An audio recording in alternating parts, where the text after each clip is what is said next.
ನಿಮಗೆಲ್ಲ ಗೊತ್ತಿರುವ ಹಾಗೆ ಕಳೆಗುಂದಿದ್ದ ಪಕ್ಷಕ್ಕೆ ಚೈತನ್ಯ ತುಂಬಿದ್ದು ಡಿಕೆ ಶಿವಕುಮಾರ್ ಅವರು. ಅದರಲ್ಲಿ ಯಾವುದೇ ರೀತಿಯ ಸಂಶಯ ಇಲ್ಲ. ಪಕ್ಷ ಸಂಘಟನೆಯನ್ನ ಮಾಡುವಲ್ಲಿ, ಪ್ರಣಾಳಿಕೆಯನ್ನ ಬಿಡುಗಡೆ ಮಾಡುವಲ್ಲಿ, ಕಾಂಗ್ರೆಸ್ ಇಲ್ಲದ ಕ್ಷೇತ್ರದಲ್ಲಿ ಕಾಂಗ್ರೆಸ್ ಬರುವ ಹಾಗೆ ಮಾಡುವಲ್ಲಿ, ತಮ್ಮ ಹಳೆ ಕಾರ್ಯಕರ್ತರನ್ನ ಹಲವು ಕಾರಣಗಳಿಂದ ಬಿಟ್ಟು ಹೋದವರನ್ನ ಮತ್ತೆ ಸೆಳೆಯುವಲ್ಲಿ ಯಶಸ್ವಿಯಾಗಿದ್ದು ಡಿಕೆ ಶಿವಕುಮಾರ್ ಅವರು. ಅದರ ರಿಸಲ್ಟ್ 100+. ಚುನಾವಣೆಯಲ್ಲಿ ತನು ಮನ ಧನ ಎಲ್ಲವನ್ನ ಧಾರೆ ಏರಿದಿದ್ದು ಇದೇ ಡಿಕೆ ಶಿವಕುಮಾರ್ ಅವರು.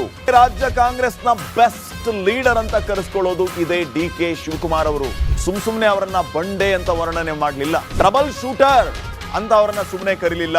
ಡಿಕೆ ಶಿವಕುಮಾರ್ ಒಬ್ಬ ಮಾಸ್ ಲೀಡರ್. ಅವರು ಪಕ್ಷ ಸಂಘಟನೆಯಲ್ಲಿ ನಿಸ್ಸೀಮರು, ಕಾರ್ಯಕರ್ತರನ್ನ ಸೆಳೆಯುವುದು ಇವೆಲ್ಲವೂ ಕೂಡ ಡಿಕೆ ಶಿವಕುಮಾರ್ ಅವರು ಮಾಡ್ತಾರೆ. ಹಿಂಗಾಗಿ ಡಿಕೆ ಶಿವಕುಮಾರ್ ಅತ್ಯಂತ ಚಾರ್ಮ್ ಇರುವಂತಹ ಬೆಸ್ಟ್ ಲೀಡರ್ ಇನ್ ಕಾಂಗ್ರೆಸ್ ಅನ್ನೋದ್ರಲ್ಲಿ ಯಾವುದೇ ರೀತಿಯ ಸಂಶಯ ಇಲ್ಲ. ಹಿಂಗಾಗಿ ಅವರ ವರ್ಚಸ್ಸಿನಿಂದ, ಅವರ ಪಕ್ಷ ಸಂಘಟನೆಯ ರಣತಂತ್ರದಿಂದ ಕಾಂಗ್ರೆಸ್ ಅಧಿಕಾರದ ಗದ್ದುಗೆಯನ್ನ ಏರ್ತು.